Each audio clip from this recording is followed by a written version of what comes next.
Hey guys, we got off to a little bit of a rough start with this class with the shift to online, but I think now we can really start to try to ratchet it up a little bit and start getting some of the papers out of the way. I'll make a big gargantuan blog post about the first paper assignment later this week, and it should be pretty intuitive. I think you'll have kind of like a choose your own option format. You'll have a bunch of different prompts to chase down. So I wouldn't lose a lot of sleep over it. But for today, what I want to do is I want to just talk about the graphic novel format for a minute, and later this week we'll also explore more of Bittersweet Candy Bowl itself and start exploring it from a literary perspective. Comics themselves are really interesting as a form of writing, and I love to start with them in literature courses because most of the time in literature courses you seem to go along a chronological form. Like we start with the really early stuff and then kind of progress through history. That is a terrible way of doing this because you end up with something like the Puritans or Shakespeare or something like that, and most students are just simply not going to connect with that. Whereas connecting with Bittersweet Candy Bowl and comic format, that's a little bit more realistic. But you can also get a great deal of insight in looking at this art form. As we study forms of literature, it's really important to understand the form itself. Graphic novels, comic books, these have not been taken seriously as literature for very long. And I'm sure as you've read in the articles I posted, graphic novels, comics, and stuff like that have been around for really a long time. Visuals as a storytelling medium has been pretty much always been around.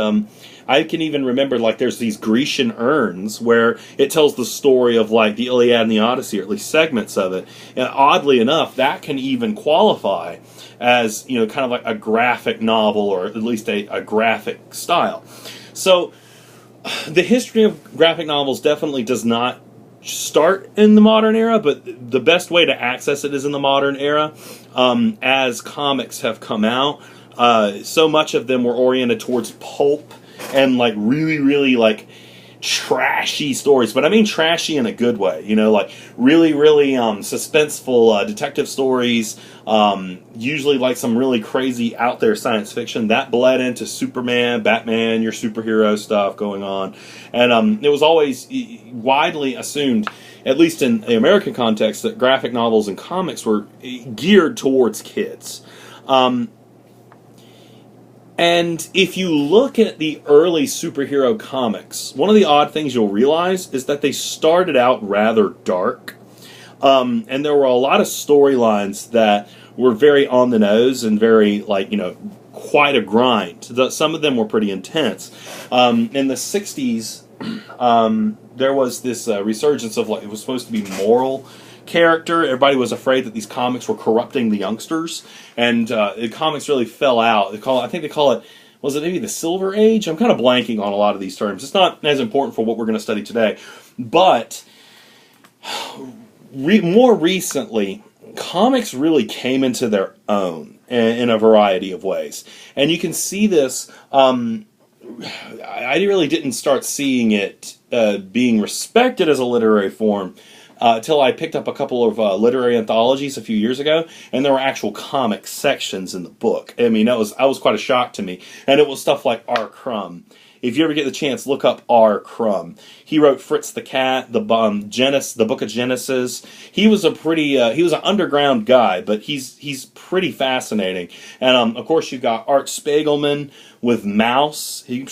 I'm sure some of you have heard of Maus. That's the graphic novel that tells the story of Jews, the Holocaust, but looks at it from the perspective of anthropomorphic animals. That's exactly what Bittersweet Candy Bowl does. And the Jews in that context are mice, and the Nazis are cats. So you can kind of put that together. If you ever get a chance to pick up Maus, you really should. The one that really busted through the doors and just absolutely took everyone by surprise as far as comics being taken seriously as a medium, though, let me actually pull it off my shelf, and I will test you on this. Because if you're going to talk about comics at all from a literary perspective, you must know about Watchmen. Watchmen Watchmen is so good it hurts. If you've seen the movie, I enjoyed the movie, but it has absolutely nothing on the actual comic. Because with the comics, you get so much material, and it's so unbelievably aware of what it is as a genre. And I could probably get in trouble for some copyright stuff, but I'll just flash it really quick. The art style in Watchmen is very reminiscent of older style comics. Reminds me of like the Superman stuff that was going on in the 50s with the character design and everything. But it's so unbelievably adult with its violence, its themes, and its very existential problems. And we'll come back to the existentialism aspect of it in a second. But Watchmen was significant for so many reasons. Watchmen really kind of detonated the idea of the superhero. We got like dark and troubled, insane superheroes who had real problems, real issues that, tore apart their psyches and left them like, what's the word I'm looking for here? Just obliterated in the mind. After Watchmen, people really started to respect, or at least some people started to really respect comics as an artistic medium. Now, from a theoretical standpoint, let's talk for a few minutes about what makes comics good as far as like a literary form. So much of fiction, drama, poetry, those things are all pretty much based upon your reading them, right? You have the performance aspect of it with drama, where you have people acting something out. But in my humble opinion, and I might have some comments on the video, that's fine. I actually really like it when weirdos come and tell me how I'm wrong, because they usually have a really good point. Comics, more than anything else, make a point about facial expressions. The faces of characters in comics usually is just amazingly important. Somebody can say something, and you can tell by looking at the picture that something else might be going on. You can sometimes get this with drama. It's really difficult to pull off.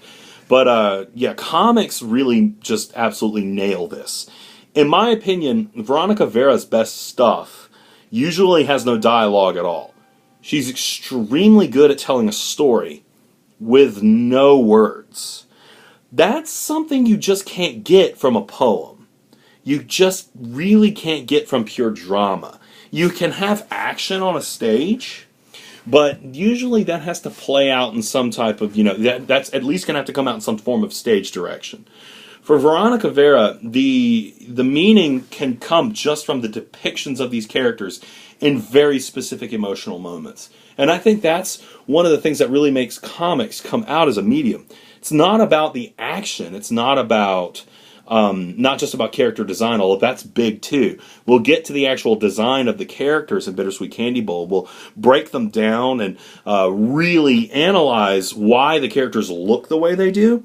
But just looking at the facial expressions of Lucy at several points in Bittersweet Candy Bowl, just from the facial expressions, you can have a conversation about existentialism. You can talk about the dread that she is feeling and why. It's amazing, and I've never seen any correlation from it in any other form of literature. So, some things to take away from this: comics as a literary medium, how fresh it is. It's young. Some of the authors I threw out, Alan Moore and Dave Gibbons of Watchmen. Why is Watchmen significant? All that stuff. You can look up some of these notes. I'll include some notes on the website. And next time we'll get into the actual comic and we'll start exploring these poor kids' psyches. Have fun.